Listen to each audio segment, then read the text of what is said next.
Hello friends, मैं सुमन। आज हम बात करेंगे घर में फर्स्ट एड बॉक्स के बारे में। घर में फर्स्ट एड बॉक्स क्यों ज़रूरी है और हमें क्यों रखना चाहिए।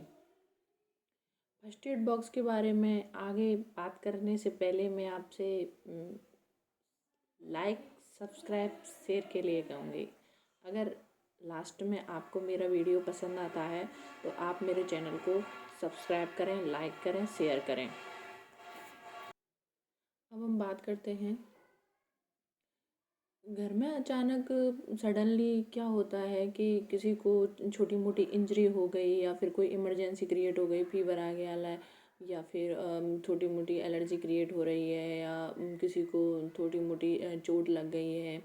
तो इन चीज़ों के लिए घर में फर्स्ट एड बॉक्स का रहना बहुत ज़रूरी होता है।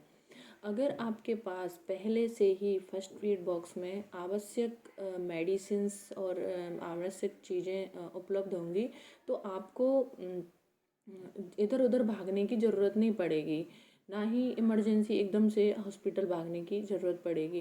क्योंकि अगर आपके पास ऑलरेडी ही फर्स्ट एड बॉक्स में आवश्यक सामग्री है तो आप वहीं थोड़ी सी फर्स्ट एड कर सकते हो। तो इसके लिए मैं बात को आगे नहीं बढ़ाना चाहूँगी। मैं ओनली आवश्यक सामग्री के बारे में अब बात करना चाहती हूँ कि हमें फर्स्ट एड बॉक्स में क्या क्या सामग्री रख लेनी चाहिए। क्योंकि किसी के पास टाइम नहीं होता है, किसी को लग गई तो अचानक से हॉस्पिटल जाना, तो इन छोटी मोटी चीज़ों के लिए हॉस्पिटल भागने की ज़रूरत नहीं है। आप घर पे ही पहले अपना प्राथमिक उपचार कर सकते हो। चलो अब हम आगे बढ़ते हैं। सबसे पहले फर्स्ट एड बॉक्स कोई शूज़ का जो कोई बॉक्स है बड़ा सा, आप उसको ले लीजिए या फिर कोई कार्टून आपके पास छोटा मोटा है तो उसको आप ले लीजिए। उसको अच्छे से साफ़ कर लीजिए। उसमें आप थोड़े से छोटे छोटे से खाने बना लीजिए जिसमें आप उन फर्स्ट एड बॉक्स में आने वाली सभी चीज़ों को रख सकें। अब बात करते हैं कौन कौन सी चीज़ें आवश्यक हैं। सबसे पहले आपको फर्स्ट एड बॉक्स में रखना है एक जालीदार पट्टी।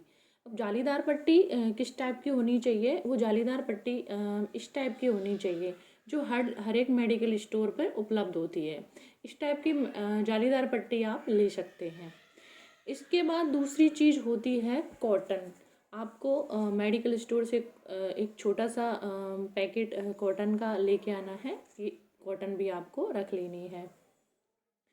तीसरी आवश्यक चीज़ होती है पेपर टेप। इस टाइप का पेपर टेप होता है, आपको छोटी मोटी इंजरी होती है तो आप उसको थोड़ा सा ये जालीदार पट्टी को यहाँ से सीजर से कट करें, इस टाइप से थोड़ा सा कट करें, उसको फोल्ड करें, बीच में उसमें कॉटन लगाएं।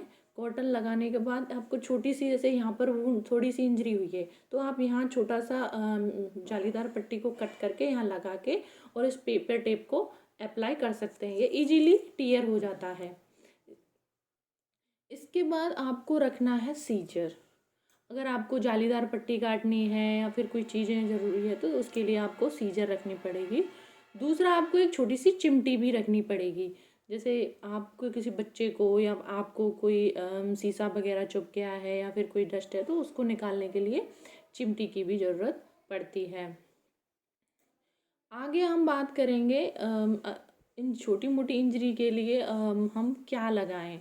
तो उसके लिए ज़रूरी होती है दवाई। तो दवाई के लिए हम क्या लाएंगे, Betadine, liquid Betadine. Liquid Betadine है वो इस तरीके की बोतल में आएगी, ये देख लीजिए। लिक्विड बीटाडीन के नाम से और पोविडीन आयोडीन के नाम से आती है, मेडिकल स्टोर पे मिल जाएगी। दूसरी, आप पोविडीन आयोडीन के नाम से एक इस टाइप से ऑइंटमेंट भी आता है। डाइक्लोफेनेक जेली जेली नहीं होती वो, और पोविडीन आयोडीन ऑइंटमेंट होता है जो इस टाइप का ट्यूब होता है। मैं दिखा देती हूँ आपको। इस टाइप का ट्यूब होता है। एक तो इस टाइप का ट्यूब होती है, दूसरा ये लिक्विड बीटाडीन होती है। ये आपको फर्स्ट एड बॉक्स में रख लेनी है। आगे हम बढ़ते हैं। एक आपको रख लेना है डिटॉल। आपको डिटॉल भी अपने फर्स्ट एड बॉक्स में रखना है, एंटीसेप्टिक के रूप में काम करता है। आगे बढ़ते हैं और रखनी है हमें सेवलॉन। एंड अब आपको ये प्राथमिक उपचार करने से पहले सेवलॉन से अच्छे तरीके से आपको हैंड वॉश करने के लिए। एक आपको जैसे किसी को बैक पेन हो रहा है या किसी और जगह पेन हो रहा है, तो उसके लिए आपको क्या आयोडेक्स मूव या इन चीज़ों की ज़रूरत पड़ती है, तो इसको भी आपको फर्स्ट एड बॉक्स में रख लेना है। इसको आप मूव भी रख सकते हैं, एक डाइक्लोफेनेक जेल के नाम से ट्यूब आता है, उसको भी आप फर्स्ट एड बॉक्स में रख सकते हैं।